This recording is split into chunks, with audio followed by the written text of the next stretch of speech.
The turning points of World War II. Eddie Miller had never seen so many ships in his life.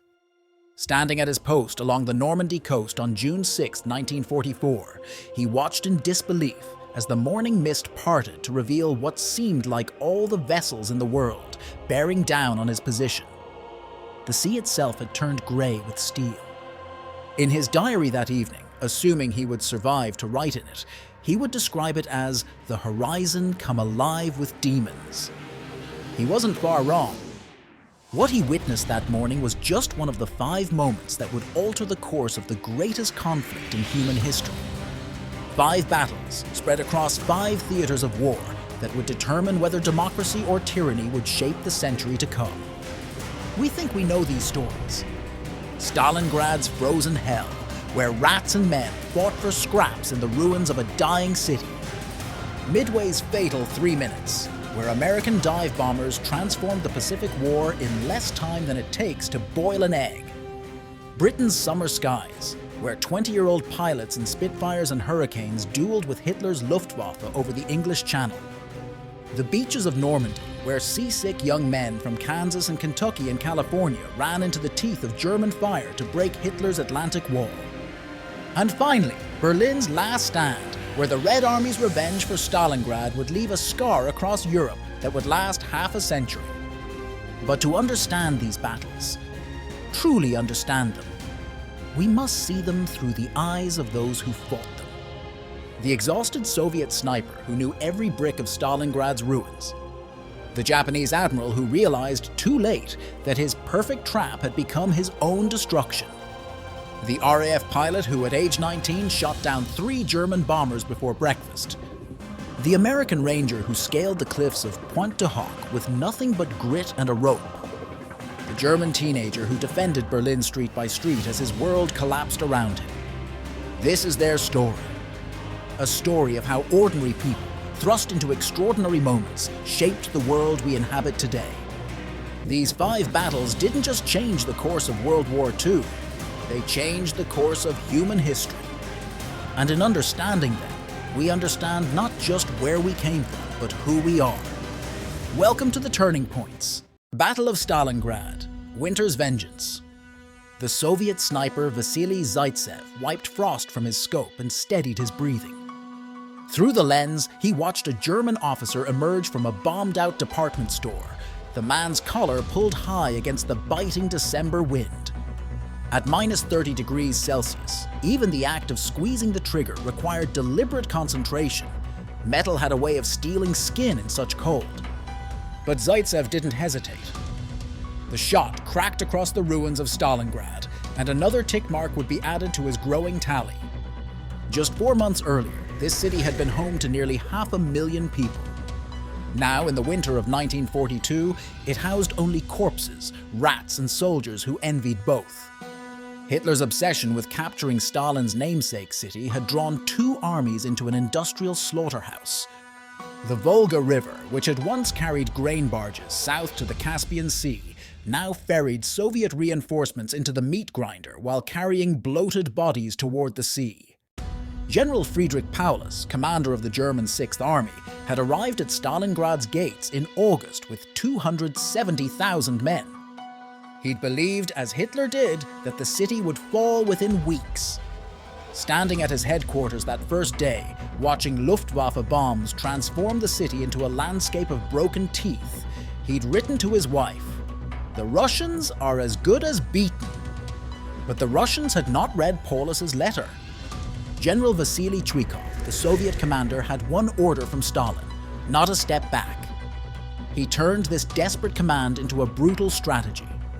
His men would hug the German lines, staying so close that the Luftwaffe couldn't bomb Soviet positions without risking German lives. They would fight for every room, every stairwell, every cellar. A single building, Pavlov's house, would tie down more German soldiers than the invasion of France. "Time is blood," Chuikov told his men. But time was also winter. The fighting devolved into what the Germans called Rattenkrieg, rat war. Soldiers fought with knives, shovels, and bare hands in the sewers and rubble. Men would wake to find their enemies had tunneled into their positions overnight.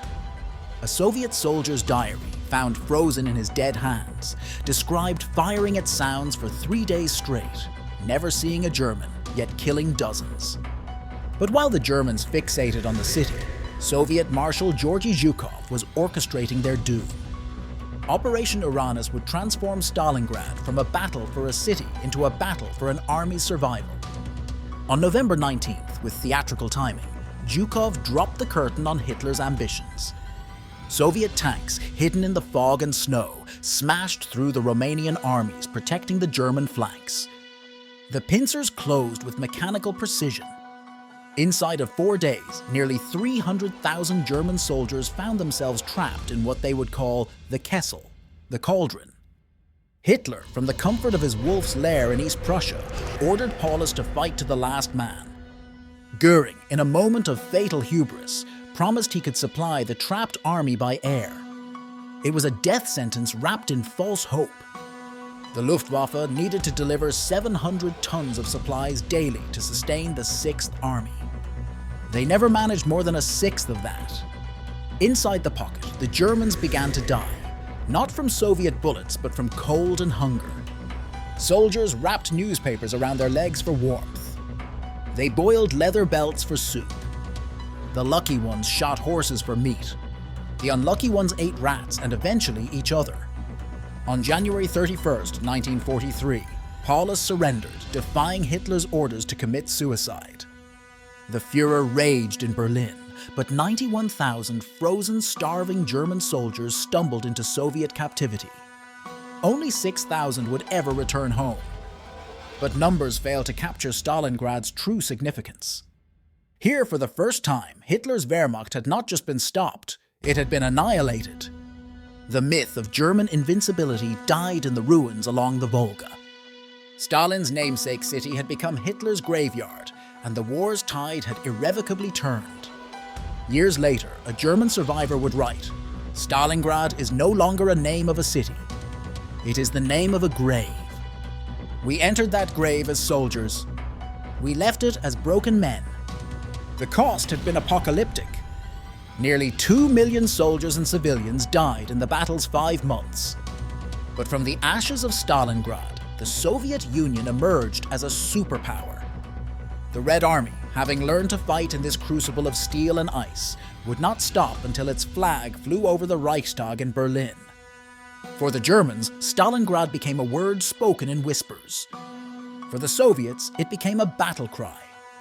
For history, it remains the moment when the unstoppable force of Nazi Germany met the immovable object of Soviet resistance and shattered. Fortune's 3 minutes, the turning point at Midway.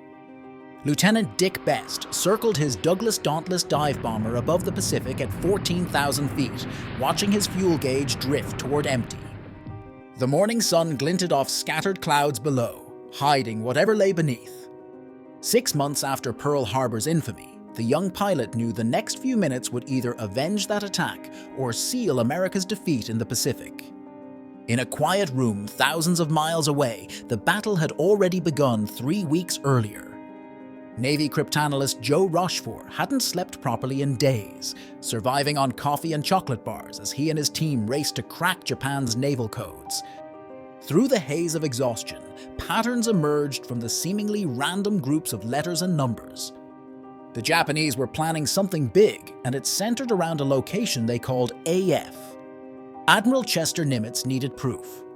In a stroke of cryptographic genius, Rochefort suggested a ruse: have Midway Island send an uncoded message complaining about their water distillation plant breaking down.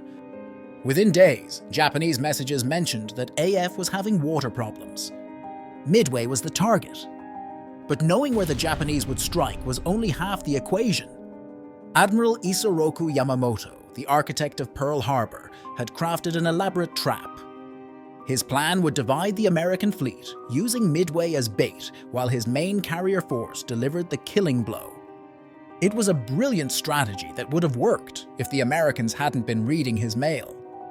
Dawn on June 4th, 1942, found 4 Japanese carriers, Akagi, Kaga, Soryu, and Hiryu, launching their strike on Midway Island. Yamamoto's pride, the Kido Butai, was the most experienced carrier force in the world. Their pilots had ravaged Pearl Harbor, raided Ceylon, and dominated the Pacific for 6 months. They expected another easy victory. The morning's initial skirmishes seemed to confirm Japanese superiority. American torpedo bombers flying obsolete devastators were annihilated. Of 30 pilots who made the attack run, only 1 survived. Their sacrifice seemed futile, but they had unknowingly set the stage for one of history's most dramatic moments. At 10:20 a.m., Dick Best and his fellow dive bomber pilots finally spotted their quarry through a break in the clouds. The Japanese combat air patrol, drawn down to sea level by the torpedo bombers, never saw them coming. Best remembered the moment in crystalline detail. The carrier looked like a toy ship from our height. Then it grew larger in my gun sight. What happened next occurred in the span of time it takes to listen to a pop song. 3 separate American dive bomber squadrons, lost and running low on fuel, stumbled upon the Japanese carriers simultaneously. The Japanese combat air patrol was out of position. The carriers were caught refueling and rearming their planes. The results were catastrophic. Best's squadron leader picked the Kaga. He chose Akagi, Yamamoto's flagship. Within 3 minutes, 3 Japanese carriers were transformed into floating infernos. Later that afternoon, a 4th would join them. The pride of Japan's navy had been gutted. The numbers tell a stark story. 4 carriers lost, 248 aircraft destroyed, 3,057 men killed. But the true cost was immeasurable. Japan lost its carrier superiority in a single morning. More crucially, it lost its cadre of irreplaceable veteran pilots. The empire's aerial sword arm had been severed. When Emperor Hirohito learned of the disaster, he quoted an ancient poem, "The mountain remains, but the trees are gone." Japan would fight on for 3 more years, but after Midway, defeat was merely a matter of time. The battle's impact rippled far beyond 1942. Carrier warfare, barely 2 decades old, had come of age. The airplane had definitively displaced the battleship as naval warfare's supreme weapon. The Pacific's vast distances would be mastered not by dreadnoughts, but by floating airfields and the men who flew from them. For Dick Best, the glory was short-lived. The oxygen system in his Dauntless had been improperly filled with carbon dioxide. His lungs were damaged, ending his combat career. But in those 3 minutes above the Pacific, he and his fellow pilots had changed the course of history. Years later, a Japanese admiral would write, "Midway was a defeat so devastating it was beyond our power to comprehend." But perhaps the battle's true significance was best captured by a young American ensign who, watching the Japanese carriers burn, wrote in his diary, "Glory is a strange bedfellow. It sleeps with both victory and death, and today we've seen both." The Battle of Britain, the Few. Flight Lieutenant John "Sandy" Ballard sipped lukewarm tea in the pre-dawn darkness at RAF Biggin Hill, his hand trembling slightly. At 22, he was one of the old men of 92 Squadron. The average life expectancy of a RAF pilot in the summer of 1940 was 4 weeks. He'd survived 6. A bell shattered the morning calm. Within seconds, pilots were sprinting to their Spitfires. The radar stations along Britain's coast had picked up incoming German formations. Again, Ballard's teacup lay forgotten as he scrambled into his cockpit, hands automatically finding the familiar controls. The Spitfire's Merlin engine roared to life, its sound joining the growing chorus across the airfield. This was Britain's reality in the summer of 1940, the last stand of Western democracy against Hitler's seemingly unstoppable war machine. France had fallen in 6 weeks. The British Army had barely escaped annihilation at Dunkirk. Now, just 20 miles of English Channel separated Nazi-occupied Europe from the last nation standing against the Third Reich. Air Chief Marshal Hugh Dowding, commander of RAF Fighter Command, understood the stakes with crystal clarity. "If we lose the air battle," he told Churchill, "we lose everything." But Dowding was a methodical man. While others had squandered their aircraft in futile battles over France, he had husbanded his resources, preparing for the decisive battle he knew would come. His secret weapon wasn't the Spitfire or the Hurricane, magnificent as those aircraft were. It was a complex network of radar stations, observation posts, and control rooms that could track incoming German raids and vector fighters to intercept them. This system would allow Britain's outnumbered pilots to be in the right place at the right time, most of the time. Hermann Göring, Hitler's bombastic Luftwaffe chief, had promised the Führer that his air force would sweep the RAF from the skies in 4 days. On August 13th, dubbed Adlertag, Eagle Day, he launched the full fury of Nazi air power against Britain. Nearly 1,500 aircraft crossed the Channel in a single day. But the Germans were in for a shock. Where they expected to find isolated airfields, they encountered organized resistance. Their formations were repeatedly broken up by British fighters appearing seemingly from nowhere, attacking with savage precision before disappearing back into the clouds. The cost was horrific on both sides. British pilots would fight 6, 7, sometimes 8 times a day. They'd return to base, hands shaking too badly to hold a cigarette, only to be sent up again. Many flew until they collapsed from exhaustion. Others simply didn't return. Yet for every British pilot lost, there was another eager to take his place. Young men from Poland, Czechoslovakia, Canada, New Zealand, and a dozen other nations flocked to Britain's colours. They were joined by American volunteers who skirted their country's neutrality laws to fight fascism. The Germans made a fatal mistake in mid-September. Frustrated by their failure to destroy the RAF, they switched to bombing London. The attack on civilians stiffened British resolve, but more importantly, it gave Fighter Command precious time to recover.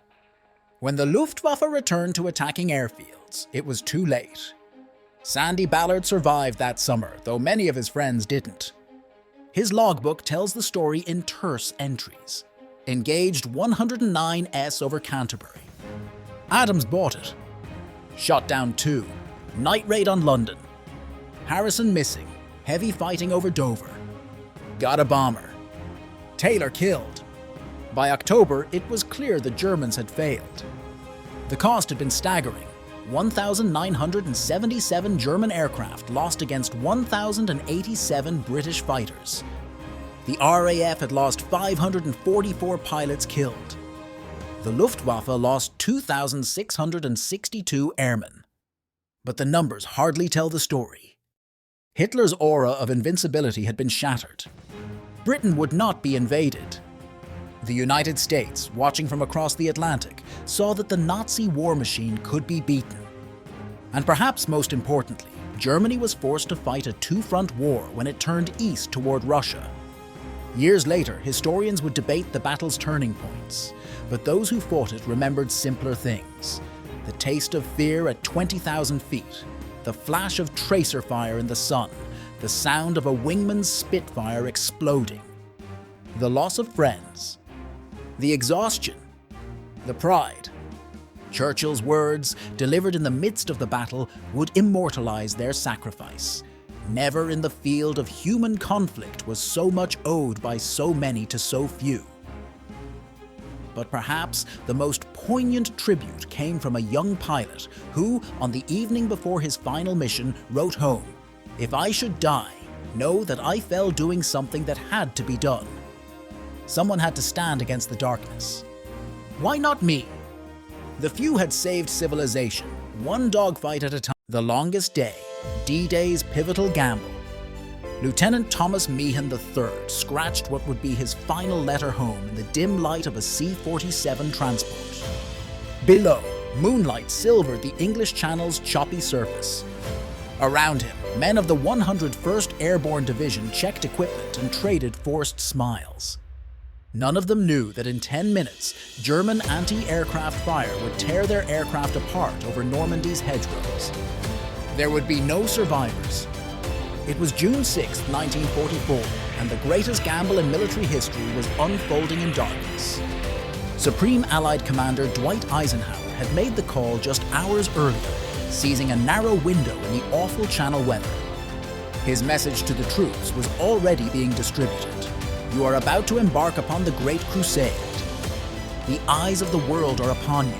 What he kept in his pocket was different. A note taking full responsibility should the invasion fail.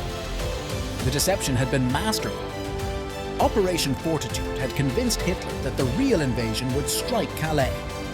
Inflatable tanks, phantom armies, and double agents had painted a picture so convincing that even as the first paratroopers landed in Normandy, German high command remained certain this was merely a diversion. In the pre-dawn darkness, young men from Pittsburgh, Portland, and Peoria dropped into chaos. Private John Steele's parachute caught on the church steeple in St. Mère-Église, leaving him dangling helplessly as a battle raged below. He played dead for 2 hours, the church bell tolling next to his head, watching his comrades fight and die in the town square. As dawn broke over the channel, the largest armada in history emerged from the mist. Private James Rudder and his Rangers stared up at the sheer cliffs of Pointe du Hoc, their specially modified grappling hooks ready. Their mission: scale a 100-foot cliff under fire to destroy German guns that could devastate the landing forces. What they didn't know was whether the guns were even there. On Omaha Beach, Company A of the 116th Infantry Regiment ceased to exist in the first 10 minutes. The carefully planned opening phase dissolved into chaos as landing craft hit hidden obstacles, tanks sank in the channel, and men died before reaching the shore. The German 352nd Infantry Division, uninhibited by Allied air power due to the heavy cloud cover, poured fire into the killing zone. But incredible acts of courage began to turn the tide. On Omaha, Brigadier General Norman Cota personally led groups of shell-shocked men off the beach, shouting, "Rangers, lead the way!" Though he wasn't a Ranger himself. Navy destroyers, disregarding orders, moved perilously close to shore to provide direct fire support, their hulls scraping bottom. At Gold Beach, Company Sergeant Major Stanley Hollis became the only person to earn a Victoria Cross that day, single-handedly storming multiple German positions. On Sword Beach, Piper Bill Millen walked up and down the shoreline, playing Highland Laddie on his bagpipes as men fell around him. When asked later why the Germans didn't shoot him, captured snipers said they thought he had gone mad. The human cost was staggering. The exact toll will never be known, but somewhere between 4,000 and 9,000 Allied soldiers died in the first 24 hours. German losses were roughly the same. But by day's end, more than 150,000 Allied troops had crossed Hitler's Atlantic Wall. The beginning of the end had arrived. That evening, as the sun set over a beach littered with the debris of war, a British sapper paused in his work of clearing mines to write in his diary, "Watched the landing craft heading back to England. They looked like a highway of ants crossing the channel, each one carrying more men, more weapons, more determination. Jerry's done for, he just doesn't know it yet." Field Marshal Erwin Rommel, away in Germany celebrating his wife's birthday during the invasion, would later say that the Allied deception had been complete. But the consequences were more than complete. They were fatal. By the time significant German reinforcements arrived, the beachhead was secure. Private John Steele survived his ordeal on the church steeple. Today, a replica parachute and dummy still hang there in commemoration. The Rangers took Pointe du Hoc only to find the guns had been moved, but they then located and destroyed them inland, completing their mission. And the men of Omaha Beach, despite appalling casualties, secured their bloody victory. Lieutenant Meehan's last letter was found in the wreckage of his C-47. It read simply, "Tonight's the night, dear. Dawn will bring either victory or defeat, but whatever it brings, know that I did my duty." Across Normandy that night, thousands of similar letters were being written. Many would never be sent. Years later, a German defender would write, "We knew the invasion would come. We had built what we thought was an impregnable wall. But we forgot that walls are useless against men willing to die to tear them down." The future of civilization had hung in the balance that June morning. By sunset, the balance had tipped, purchased with the blood of democracy's sons on the shores of France. The fall of Berlin. The end of an era. 16-year-old Hans Pichler crouched in a basement off the Wilhelmstrasse, listening to the Soviet artillery transform his city into ruins.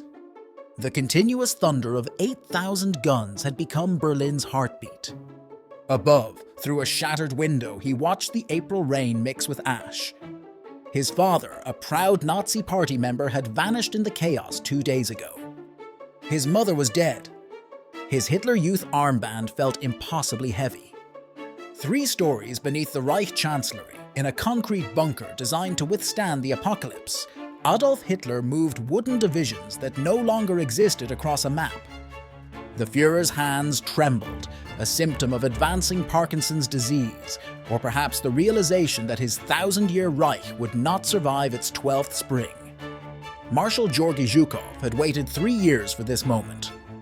The architect of Moscow's defense, the victor of Stalingrad, had assembled the largest concentration of artillery in human history.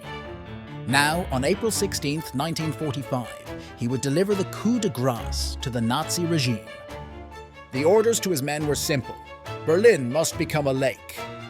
The initial Soviet barrage consumed more ammunition than was used in the entire First World War.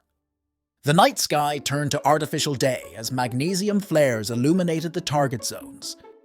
German General Helmuth Weidling, tasked with defending a city that could no longer be defended, wrote in his diary, "The world is ending. They are not shelling a city. They are erasing it." Berlin's defenders were a grotesque mix of hardened SS units, Hitler Youth teenagers, and the Volkssturm, old men and boys pressed into service with minimal training. Many carried weapons they had never fired. Some carried weapons that hadn't worked since the First World War. A few carried no weapons at all. The Soviet advance was implacable. Russian tanks used their guns to blast holes through buildings, then drove through the buildings themselves, turning Berlin's streets into a maze of steel and rubble. Every crossroads became a fortress, every subway tunnel a killing ground. The city that had launched Operation Barbarossa was being dismembered by its intended victims. In the Führer bunker, reality began to crack. Hitler's nightly situation conferences became increasingly divorced from facts. He ordered counterattacks by armies that had ceased to exist, ranted about miracle weapons that would turn the tide, and finally, on April 29th, married Eva Braun in a ceremony that felt more like a wake than a wedding. Above ground, the fighting took on a medieval character. Soviet troops learned to fear Berlin's subway tunnels, where SS fanatics would emerge behind their lines to attack supply columns. German children, raised on a diet of Nazi propaganda, fought with a ferocity that shocked even veteran Red Army soldiers. One Soviet general remarked, "We are not fighting an army anymore. We are fighting an idea, and ideas die harder than men." The human cost was apocalyptic. Nearly 150,000 civilians died, many in suicides as Russian troops approached. The Soviets lost 80,000 men taking a city that had already been defeated.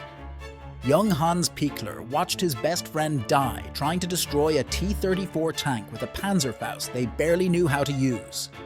On April 30th, as Russian shells bracketed the Reich Chancellery, Hitler enacted his final scene. In his political testament, he blamed the Jews for Germany's defeat and urged the German people to maintain the laws of race. Even in death, he clung to the poisonous ideology that had immolated Europe. The end came not with a dramatic final battle, but with exhaustion. On May 2nd, General Weidling surrendered what remained of Berlin's garrison. The Soviet victory flag raised over the Reichstag became an iconic image of the war's end, though the photo was actually staged several days later. Hans Pichler survived, though the boy who emerged from the ruins bore little resemblance to the one who had entered them. Years later, he would write, "We thought we were defending our homeland. Only later did we understand we were defending a madman's fantasies." The real Germany had died long before Berlin fell.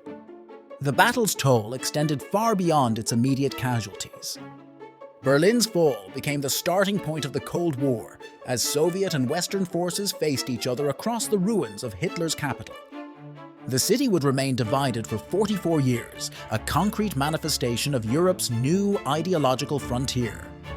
In the Führer bunker, Soviet soldiers found a scene of domestic banality amidst world historical drama.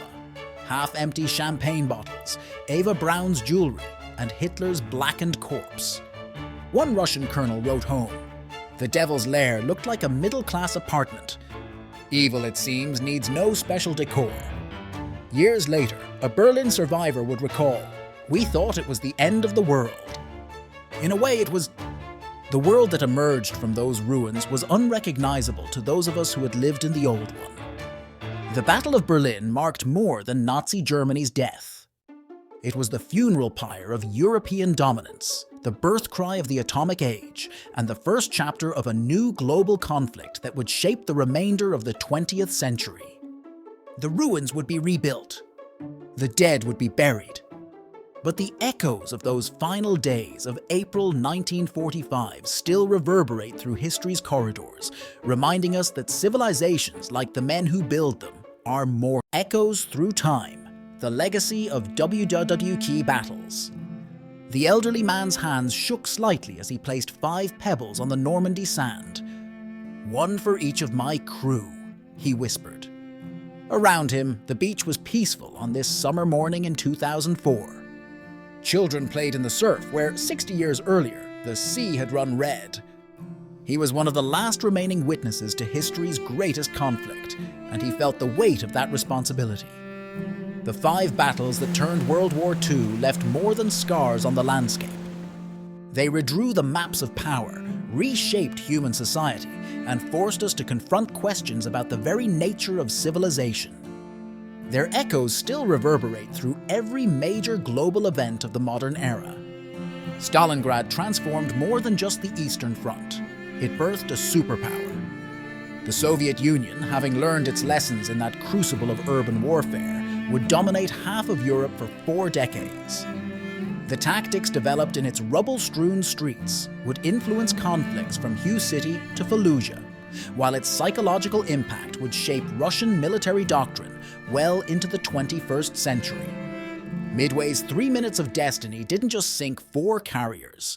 It established the primacy of aircraft carriers in naval warfare, a dominance that continues today.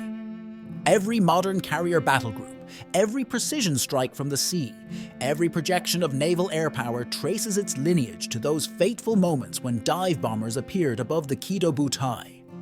The Battle of Britain pioneered modern air defense systems. Radar, ground control intercept, organized aerial combat sectors. These innovations form the backbone of every Air Force's defensive network today. More subtly, Britain's stand against fascism became a template for resistance against overwhelming odds, inspiring movements from the Warsaw Uprising to the Prague Spring. D-Day's lessons in amphibious warfare, combined arms operations and logistics remain required study at military academies worldwide.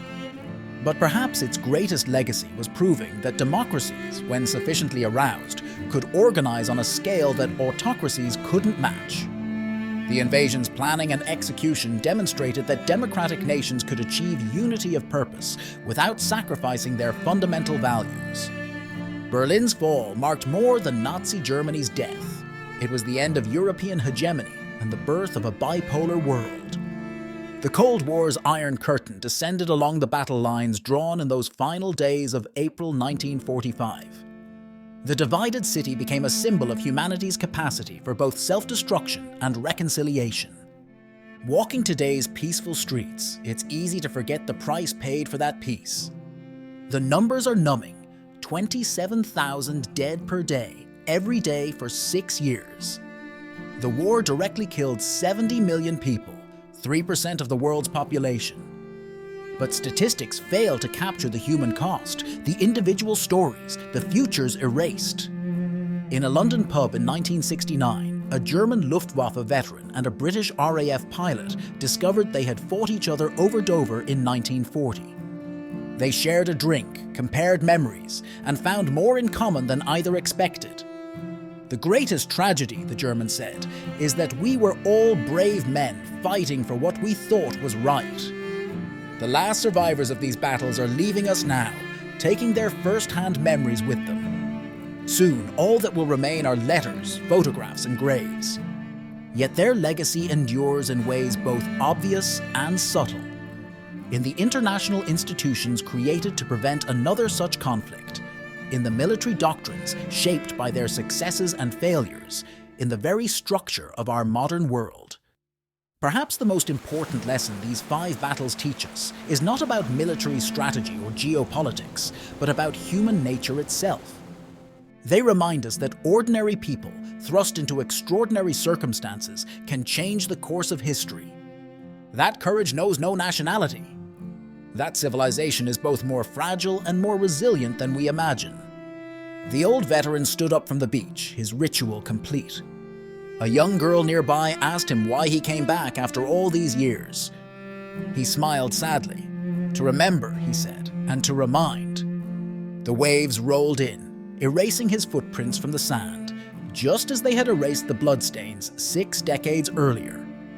But the echoes of those battles roll on through time, shaping our world in ways we are still struggling to understand.